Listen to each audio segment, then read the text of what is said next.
Welcome to Across the Desk and our new series in partnership with CASDA, the Canadian Autism Spectrum Disorders Alliance. This series is focused on the National Autism Strategy. We hope you'll join the conversation about how this strategy can help autistic Canadians have full and equitable access to the resources they need to live a full life. The time to have this conversation is now.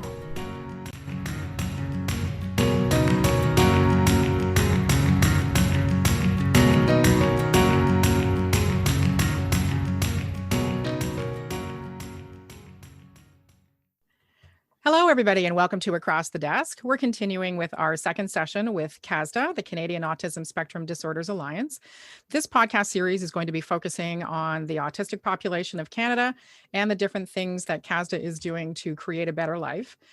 Part of that involves the National Autism Strategy and the different policies and programs that are being developed under that to improve current situation. My guests today are Stephanie Cote and Vanessa, is it Tomas or Thomas? I say Thomas, but my parents would say it's Tomas. Potato. Yeah. Yeah. So we're good either way. So when you meet Vanessa, you can go either way and she'll be just totally fine with that. Stephanie Cote is when we got your name here, the Research and Policy Analyst for CASDA, and Vanessa is a Policy Fellow on Employment for the CASDA team on the National Autism Strategy. And we're fortunate because today, Stephanie's bilingual and she can tell us what CASDA is in French. So CASDA in French is l'Alliance Canadienne du Trouble du Spectre de l'Autisme, which has the abbreviation of ACTSA. She had to pause. I had to pause. I don't feel bad because that's a mouthful. It is. Yeah, so we're semi-bilingual today for parts anyway. Excellent. Excellent. So ladies, if you can, Stephanie, if you want to kick off and describe your role and what you're doing with CASDA right now, that would be great. Absolutely. So as the policy and research analyst, I do a lot of policy briefs with CASDA. So that's one of the main work that CASDA does is it gives recommendations, especially in regards to the upcoming National Autism Strategy.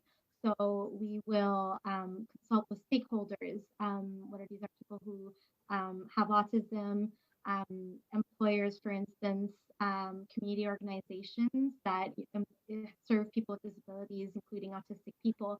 And from these consultations, as well as from the current research, we'll write recommendations. And so my work as a policy and research analyst is kind of to be as supportive as I can to stakeholders and to people such as Vanessa, who used to be the lead of these consultations. So that leads us to Miss Tomas. We could go like three ways on that. That would be great. Yeah, lots of different ways to pronounce it. See, I always know somebody's calling to try and sell me something because I forgot to introduce myself. So my name's Elizabeth Plouffe. And I'm a member of the CASDA organization, and I was part of the organizing committee this year for the first virtual summit leadership. Oopsie chicken, should have led with that. So as a policy fellow on employment, Vanessa, what does that involve? So I've started getting involved with CASDA. I believe it was January of 2020, kind of right before COVID kind of started. Super fun. Yeah. And so it was through Kids Brain Health Network and CASDA, and I applied to be one of the policy fellows, specifically for the employment section. And with this role, it was really about leading the working group on employment to consult with different stakeholders. So people from different employment agencies from around Canada, people with lived experiences, a variety of different expertise and knowledge levels in the field. And I did so with the chair of CASDA, Debbie Irish. So that was a really interesting and very, I learned a lot during that role, and it was incredible. And that was to help inform Canada's National Autism Strategy. So developing policies around that through those working group consultations. So then through that, I continued being involved with CASDA, and I'm now the project coordinator for the Autistic Voices Project under the Employment Recovery Project umbrella. And so with this project, I'll tell you a little bit more about it as we continue in the podcast, but that's kind of my leading role now. And then on the side, I'm also a PhD student at the University of Toronto. My goodness. So COVID basically not worried about keeping busy. Absolutely not. Yeah, definitely fair. have my hands full all the time. Well, it's been interesting because it's in the beginning of COVID, everybody was like, you take the time to find yourself and take the time to, and I was like, I do not have time for that. Like, I will find myself later, but this is not a time to kind of sit back and stare at your belly button. Like, this is a great time to get stuff done.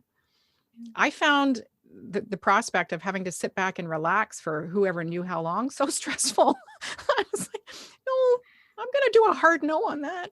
Thank you.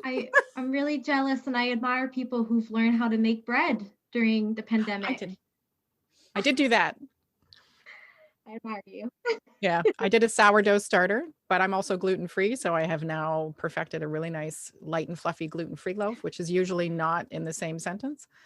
So as an aside, so we were beginning to talk about the COVID climate and the impact that that's had. So, we're in a fortunate position that we've continued in our roles and continued to make changes and things happen. I know the National Autism Strategy is continuing to move forward, which is fantastic. But that leads us into one of our topics, which is the impact of COVID on the current employment climate, and what that looks like. So I think you ladies were playing ping pong before about who was going to lead off on that. So yes. So who won the toss? So before talking about, the effects that COVID-19 had, let's discuss the current employment environment, right? Right. And so in 2017, the Statistics Canada census showed that 79% of people without any disability work in Canada. But when you narrow that down to autistic Canadians, only 33% of them work. And we see more and more organizations coming up, such as Ready, Willing, and Able, who are trying to help autistic people who are eager to work. But despite this, they still face worse employment outcomes compared to their peers without autism, and they struggle to find and maintain employment. And often what we see is the jobs that are available are often wage subsidy jobs, and that often leads to employment that is not meaningful and not sustainable, usually. Exactly, and usually with a time limit on it as well, right? Yep. Along with the wage subsidy. And so already the environment is much more challenging for autistic people as it is for people with disabilities. And that brings us to actually Vanessa's research now to see how have these numbers, or how have the experiences of autistic people and employers been shaped by COVID-19? Yeah, thank you, Steph. Yeah, so I think Steph touched on a lot of key points that really highlight the employment gap that does exist for autistic Canadians. And one of the things I think that is really prominent is what's called underemployment. So that they're working at jobs that are often below their intellectual potential for less hours, like Steph said, and oftentimes they're not meaningful to the person. Like the person doesn't get like a thrill or enjoyment out of it, and they much rather would be doing something else but aren't given those opportunities. So then this project, the Autistic Voices Project, is really looking at how COVID-19 has impacted employment.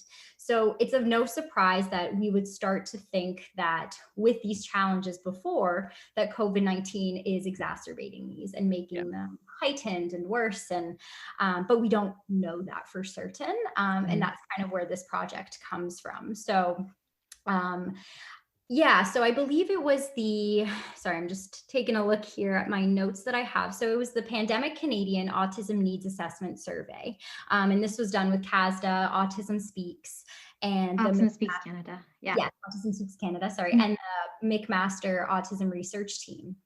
And this was one of the first surveys, or if not the first, that really began to look at the experiences of autistic Canadians during the pandemic. And I pulled one quote to read that was particularly noteworthy. And this participant said, I have not been able to access the Canada Emergency Response Benefit because I did not earn enough income prior to COVID-19 due to facing barriers to employment related to my autism. I'm still living below the poverty line since housing takes up more than half of my living expenses, and COVID-19 has exposed the pitfalls of that reality. And then That's crazy. Yeah. So just like something like it's so disheartening and again, this is very preliminary. So this is really the only thing that's specific to the Canadian context. And then the Statistics Canada survey, which looked at just COVID-19 at the broader disability population, noticed that there's a drastic decrease in employment rates. A lot of people were laid off, particularly hard-hit was the disability population. But so part of this Autistic Voices project is we wanted to really see what was being done in the literature and what's out there right now about this. And of no surprise, there's not really much because it's so novel, right? So what we have been finding is kind of at an international scale, similar trends that we see in the specific survey done by Autism Speaks Canada, CASDA, and MacArt. And so this is what really led to the Autistic Voices Project. So we want to bring the voices of autistic Canadians to the forefront.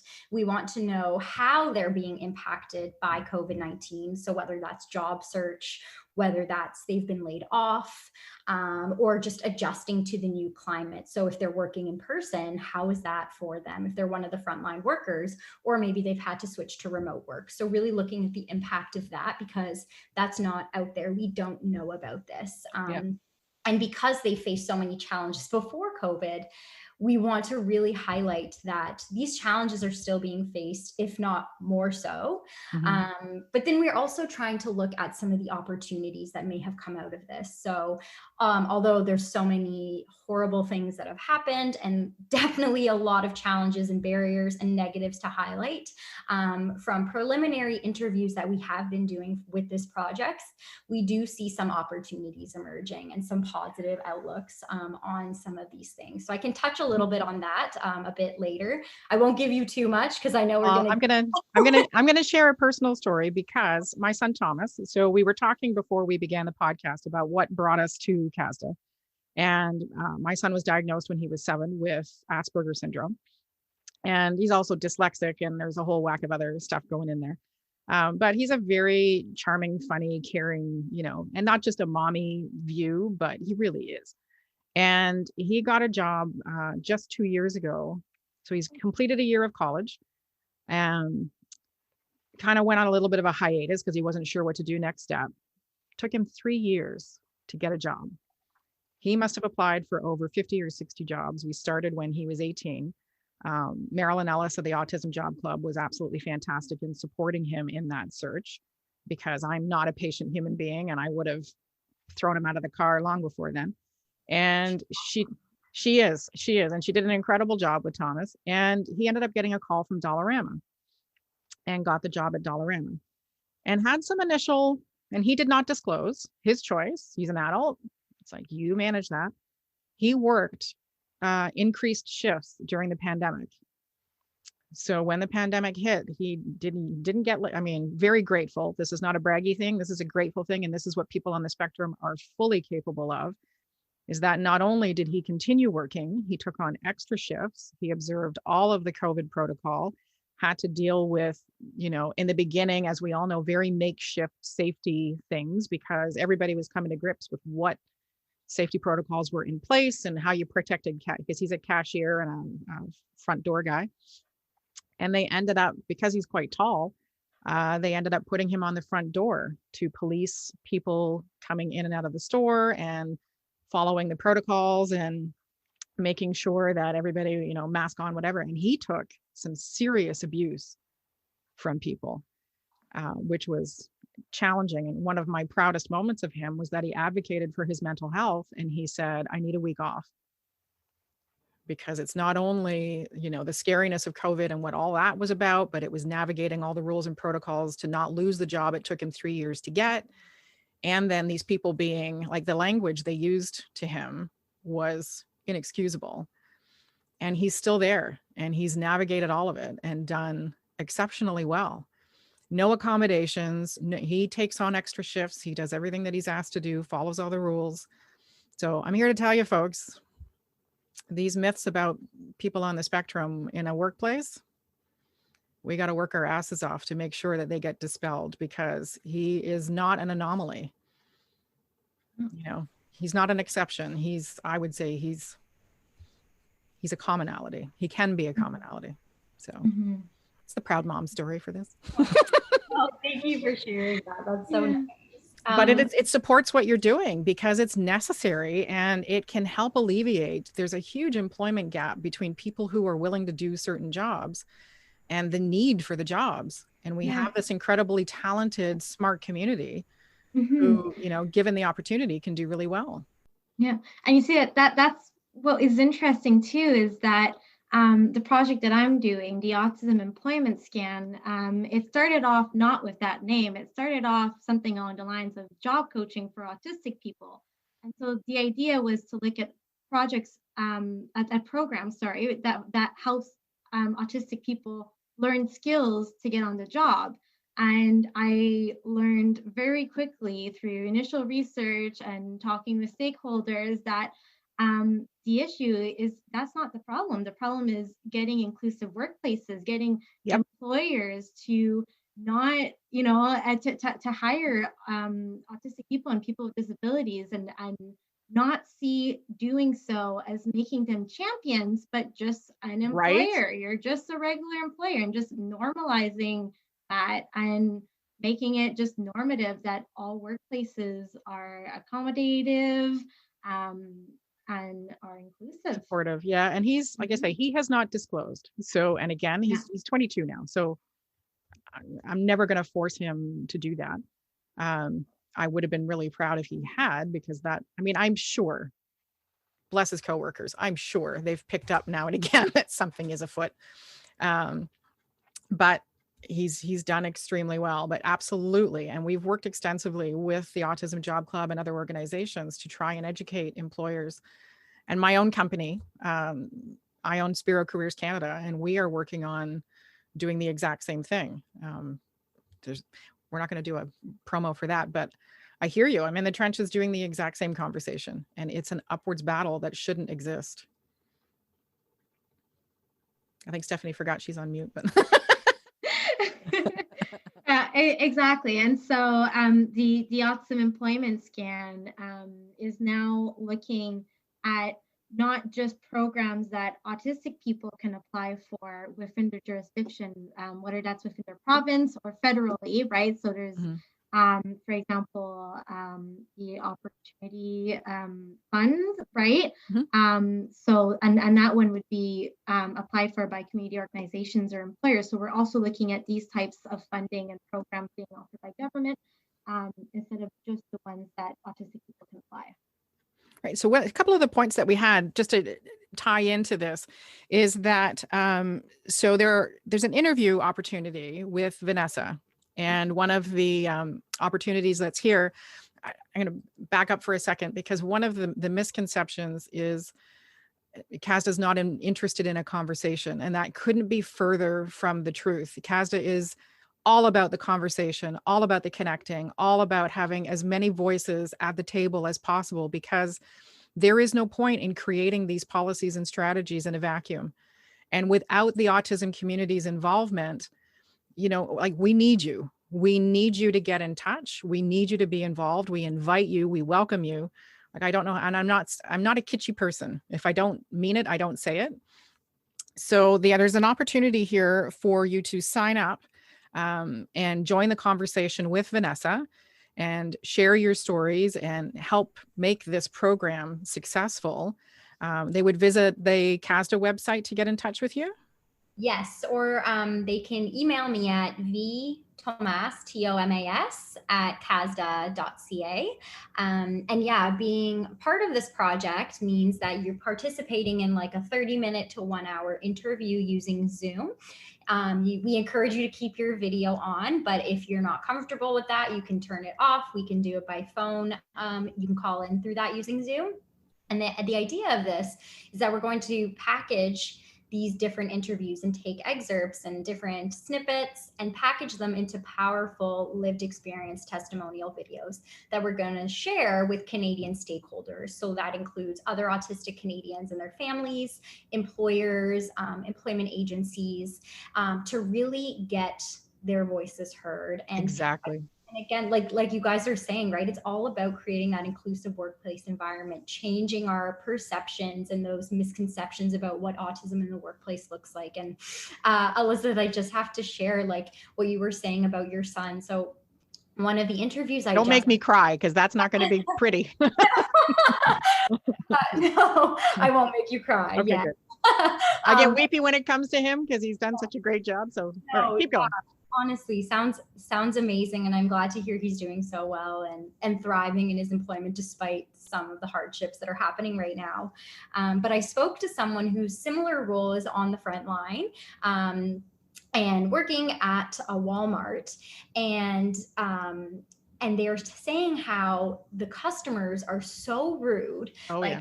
So many of them aren't wearing masks. So many of them aren't abiding by the rules that are put in place by the policies of the store and in general in the government. Yeah. More importantly, it's not Walmart being arbitrary. Exactly. And you know what he says, like, instead of getting upset about it, he still says like, but like, you know, I understand that like it's a really hard time. Like I empathize with them, like they're frustrated and nobody wants to be in this. And I'm like, boy, do you realize that no one else would think like that? Like nobody else would empathize with someone being rude to them or being physical with them. Like it was just like so moving. I was like, yeah. So I just, because it kind of relates to what you were saying, like that your son is still very much like, no, I'm still going to do it. I'm still going to go in. I'm going to do my job, going to do more than I used to do and actually have more hours. So yeah, I thought it just resonated with me. Oh, 100%. And the flip side of that is for them. I mean, Thomas obviously never got in trouble, never, escalated, whatever, but he would come home sometimes completely worn out. And we'd have to sort of talk him down out of the stress to say, that's not right. All I can tell you is that's not right. But keep in mind, everybody's struggling right now. And when you have to get into a store to feed your family and you have to manage your budget because you've just lost your job. And so there's a lot of stories going on that you don't know about. And that expression is part of their story. So you are fortunate that you're living at home and, we're covering your food and everything, mister. So but he got it. And having those conversations and allowing him to vent, as we all do when we're at work, right? Because there are moments that we get stressed out. I think is what and when he advocated again for that week off, that's one thing that my business partner, Paulette, is here, and we talk about advocacy within the autism community as such a strength. And that's what that opportunity to call in and speak with Vanessa is also about, you being an advocate for your employment situation and for what you're going through. And that there is strength in that. There is strength in the unity of the voices that we can bring to this conversation. So I hope you will take the offer up, and it's vtomas, Tomas, at CASDA.ca. Well, I'm just going to say it either way. If I say Thomas, people are going to do THOMAS. It's not. There's no H. If you put an H in there, it's not going to get to Vanessa, and no voice for you. So I always say Thomas without the H. So vtomas, Tomas, at CASDA.ca to partake in that conversation. And then we also have an offer to organizations who receive funding from the government can fill out the Autism Employment Scan Survey. Yes. And Stephanie, is that your conversation? Yes, so that is mine. So how I'm gathering information for my project is I'm looking at all these government websites, and as most people who actually go out and look for these programs know, they're not always updated. Sometimes a program is there and then you look at it 3 months later and it's changed names and the URL is broken. So in addition to looking at current government programs that are up and running online, I'm also asking organizations and employers to click the link and to let me know what are the programs that they themselves use, and if they work with autistic people, if they support them in the workplace, what are the programs that their employees, their autistic employees or clients use. And where Um, can they access? Because we can't necessarily, we can post a link yes. in the blog post if you're listening through, So, the CASDA blog or what have you. Can they find that through the CASDA website?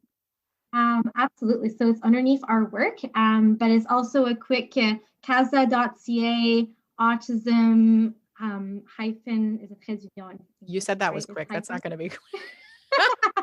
Autism hyphen employment hyphen scan. Yeah, so not quick. That's okay. We will make sure that the link gets out in a variety of capacities. But if push comes to shove, info@casda.ca, and just ask about that, and somebody will respond and send you the link or whatever we can make happen in that capacity. Or can they reach out to you directly? Absolutely. So they can email at scote@casda.ca. So we encourage organizations and community agencies such as yours, Elizabeth, who might apply for government for funding for their employment services and supports. Sorry, my business partner's off camera and you said apply for funding and she was like, what is that magic? Yes, well, check out the survey, because that's our idea. That's our goal, is that I want to know what are the programs out there, what are the ones that are being used, so I can then put together this nice user-friendly document that will also hopefully have an online version for organizations such as yours, for employers, and for autistic people. So there'd be 3 different streams to just click on their province and where they live, and they can see what are all the government programs that they can apply for that will either get them support in the workplace, like accommodations, or that will give them access to a job coach to come on site with them if that's what they need, or your email inbox just filled up. Like exactly. It's gonna I'm sure. explode. I hope it did. I hope it did. So we really want to create that document, but to create that document, we need to know what are people using in provinces and territories, or even federal, if it's a federal program. And hopefully with that information, we'll also be able to write some recommendations to the Canadian government for their upcoming National Autism Strategy about what's not being used and that can be made differently. Working. Yeah, exactly. That's been one of my biggest beefs, is that we are in the 3rd generation of people on the spectrum entering and trying to maintain in the workforce. And the government has yet, and sorry, it's slightly critical, but not really, because I know it's getting fixed. But up until CASDA addressed the situation and created the National Autism Strategy, the informing around policy and program creation was kind of hit and miss at best, because the employment data wasn't being collected, because autism was such a relatively new diagnosis. And because we're only in the 3rd generation, we didn't have the data to support the long-term implications and supports that were going to be necessary.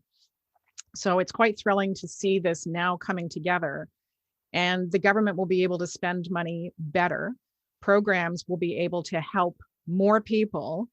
More people will be accessing what they need versus what's available. And that is fantastic. Like, that's a personal goal. So Jonathan Lai, the director of operations, and I have been talking about a little side data project. And I can't wait to see how funding gets reallocated in a positive and constructive way so that more people are getting helped. Autism's not going away. It's been an ongoing joke in our family that, programming gets a little hit and miss once somebody turns 18. And I was actually at a CASDA Leadership Summit, and I turned to somebody and I said, didn't you say your son's 24? And she said, I'm like, mine's 20. Did you know they're not autistic anymore? Because they turned 18. And it went like, poof. So it is thrilling to see what's happening. And it was heartwarming. We just had the CASDA Christmas party through Zoom, nobody freak out.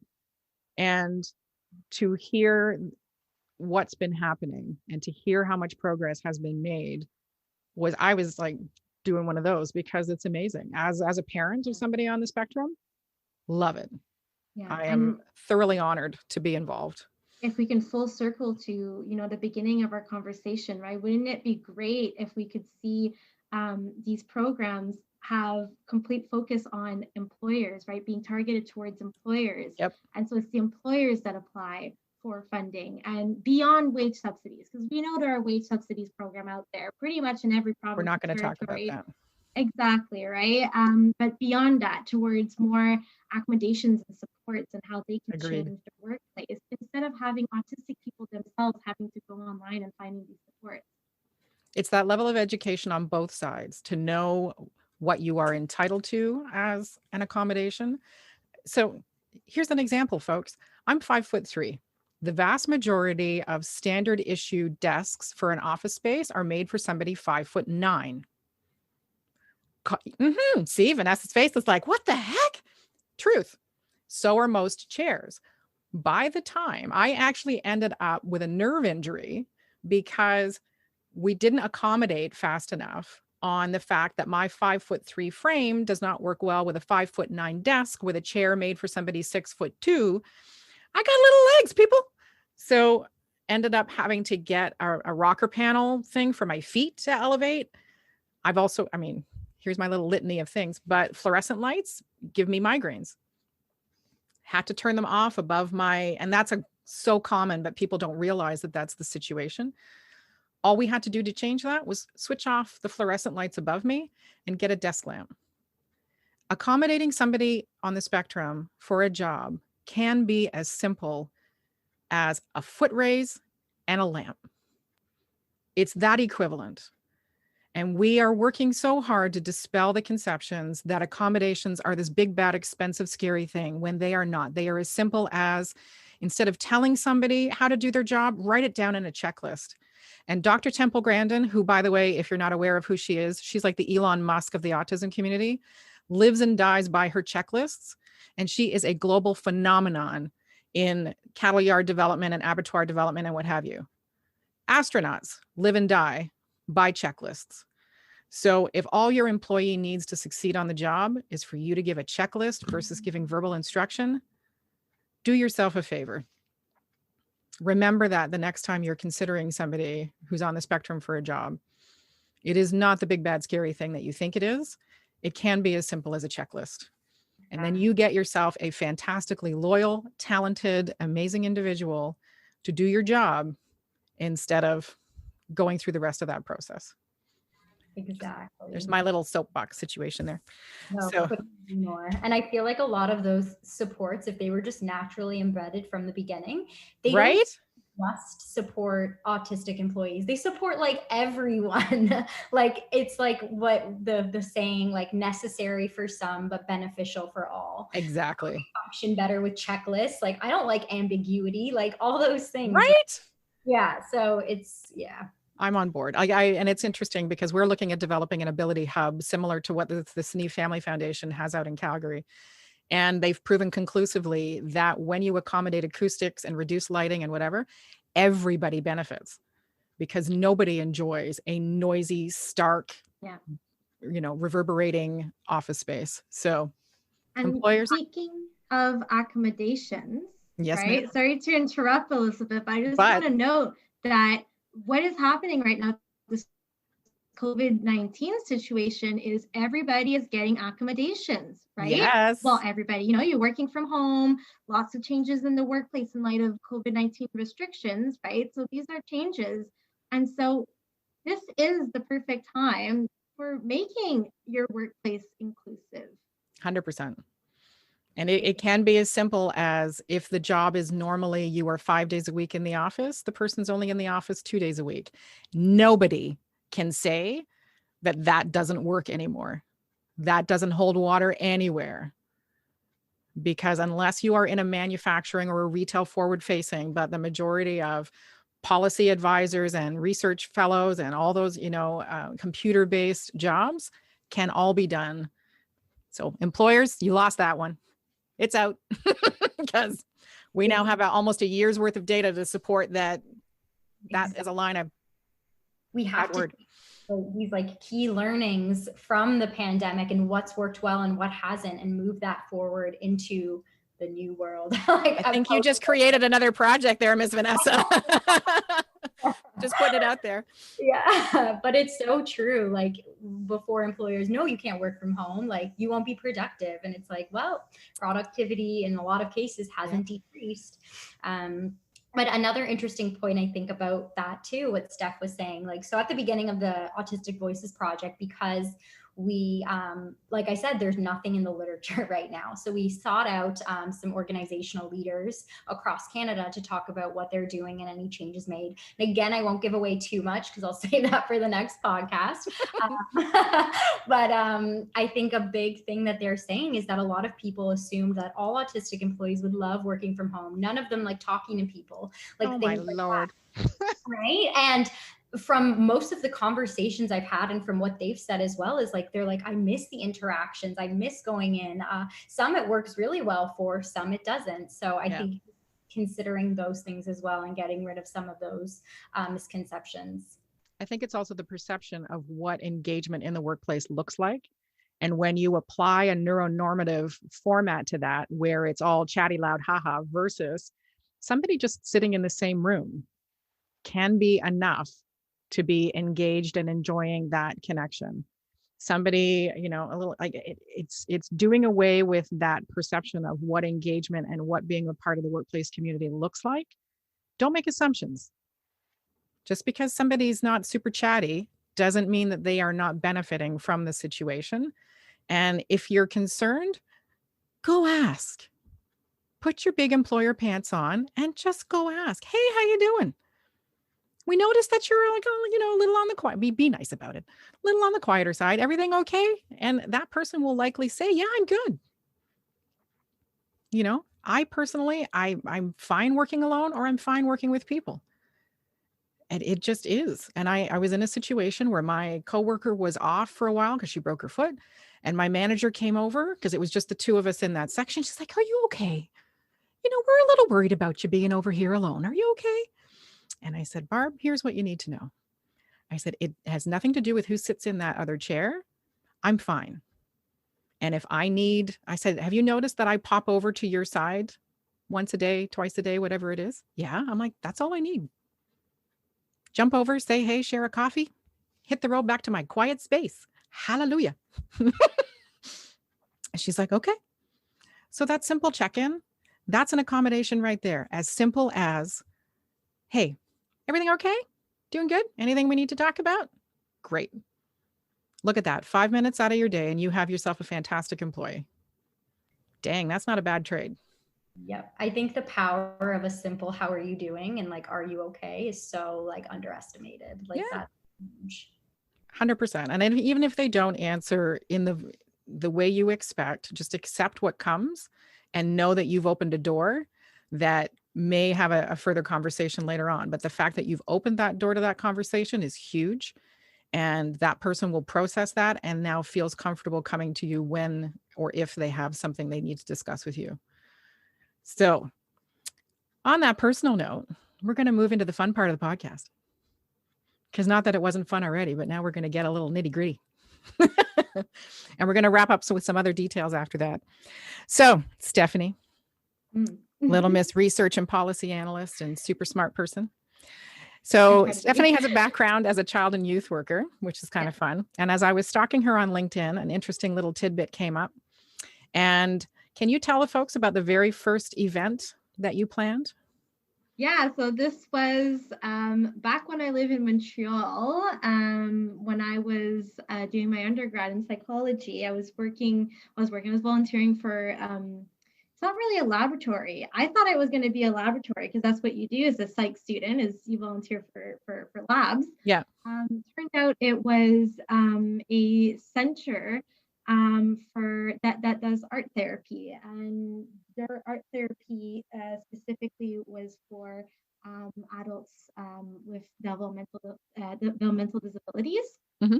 And so as person who had a lot of energy and who grew up doing sports, I decided that I was going to help them fundraise for their art supplies. And so I teamed up with a Zumba instructor, Maya Shamans, who is giving courses in Montreal right now.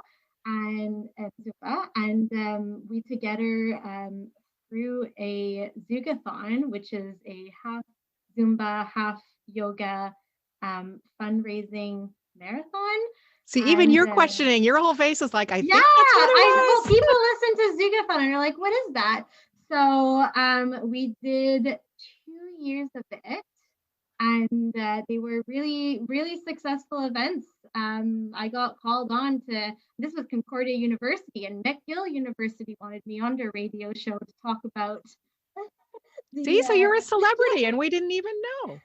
And so those skills were actually, like, what I learned from that was without really knowing, it kind of just gave direction to helping the summit, the virtual summit this year, really lift off. And she's also our resident Kahoot host. So that's the fun thing. And we learned, speaking of sports, we learned a fantastic we played a truth or lie game on Kahoot. Turns out you don't want to meet Stephanie in a dark alley and try and mug her, because she's got a double, what is it? A second level black belt in karate. Second degree black belt. Yeah, no, my whole family has it. So we grew up doing karate, and it's a fun family activity. But I don't remember anything because, as soon as you turn 16, these kinds of things aren't really cool anymore. So muscle memory, baby. I would imagine that if somebody came at you, you'd be like, karate chop, buddy. You just need to turn around because I'm going to do a Vulcan grippy thing on you. And that's going to be the end of that. And she's also an avid camper. So grew up on her parents' campgrounds, which is, so you're the person you want in your foxhole when the zombies come. That's my fodder, but yes. This is what I'm thinking, with COVID, like we were expecting like raining frogs and whatever else, like what else could happen in 2020? And I'm like, I'm thinking zombies. We've got a week left for zombies. So I want Stephanie in my foxhole. Yeah. My father bought a generator, and I don't live too far from my parents, so I know what I'm doing when everything gets worse than they already are. It's only got a week left, and then it's all going to go away. I mean, we had our Christmas star with the Saturn and Jupiter conjunction doohickey thing, and I'm like, any year that ends with a Christmas star, that's got to be good portend for a great 2021. And so, not to be outdone, Vanessa has. We tried to think it was a first date, but it wasn't a first date. So, she was merrily floating along in the Amazon, as people do. And then, Vanessa. Yeah, it was a trip with my friend back in 2019 when we could actually travel. And we took a trip to Peru, and we decided, like, okay, we have to go to the Amazon. And both of us hate bugs, are terrified. Probably not your place to go then, because they're like this big. Coming back to Canada, I was like, these bugs are nothing. This is nothing. And the cherry on top of that trip was that, one, we went piranha fishing in the Amazon River, which was incredible.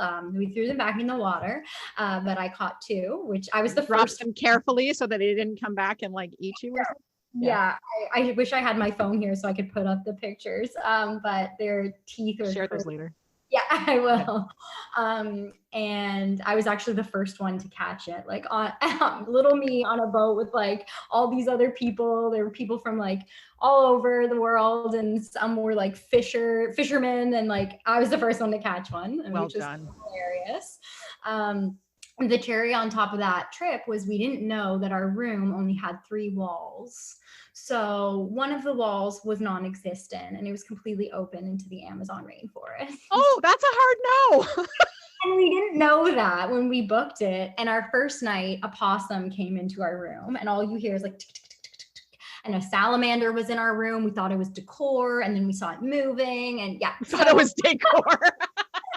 It was definitely a trip that I grew a lot from.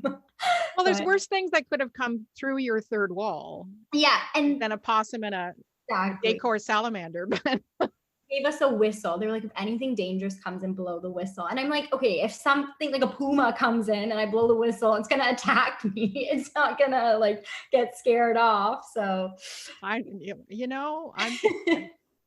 don't have to travel there anytime soon, or I need to check the fine print and make sure that that includes all 4 walls.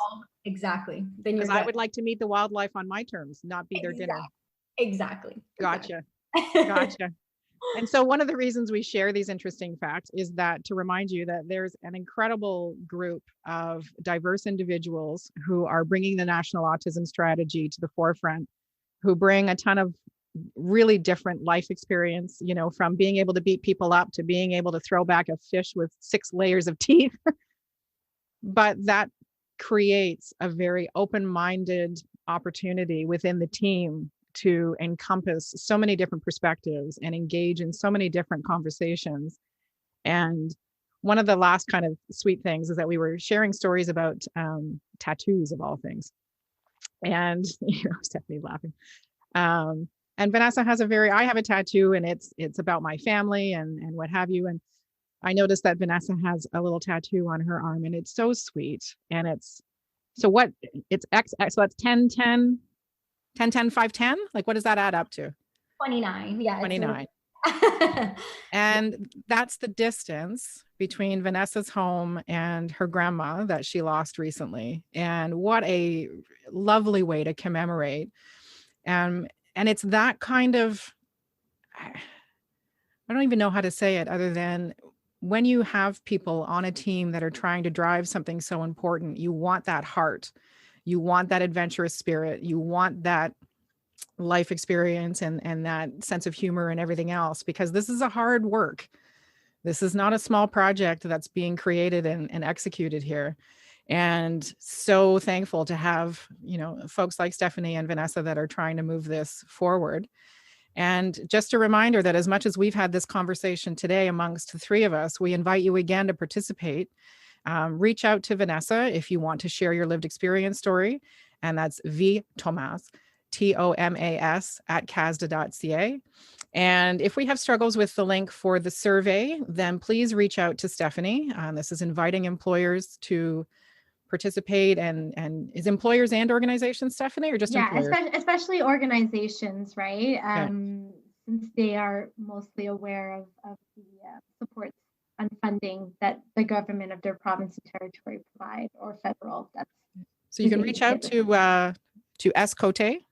You don't need the X on a grab or the X on a goo or any of that. It's just SCOTE. That's it. That's all you got to do. Yeah. At CASDA.ca. Please visit the CASDA.ca website. There's way more information there as well. And when all else fails, info@CASDA.ca, and just place your question and it will be directed to the right location and you will get the answers that you need, because that's what CASDA is all about: providing information, bringing voices together, making life better. Thank you, Elizabeth. You're welcome, Stephanie. Thank you so much for coming on, ladies. We are going to wrap up. I think we're a little over time, but that's okay. It was super fun and informative. Please join us for our next session. And I have the list in front of me somewhere. But we will be continuing with another 8 episodes of this podcast that will be focusing on the National Autism Strategy and the different initiatives that CASDA is moving forward. If you have any questions or comments, please leave them in the comment box below, or again, reach out to info@casda.ca.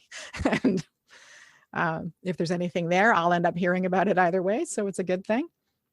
But thank you for joining me today, ladies. It was a lot of fun.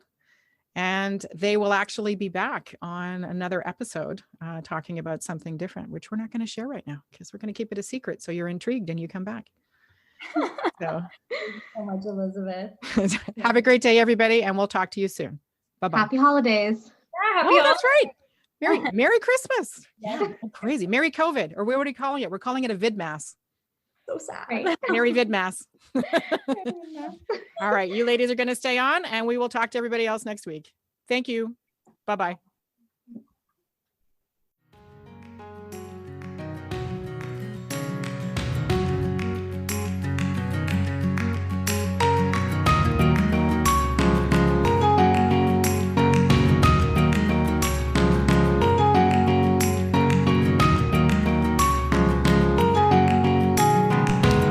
Thank you for joining the conversation about the National Autism Strategy. CASDA is a comprehensive network of autistic Canadians and autism-focused organizations. Our members are united by the shared vision that a national autism strategy will create improvements in the lives of autistic people for generations to come. Please visit CASDA.ca to learn more and keep the conversation going.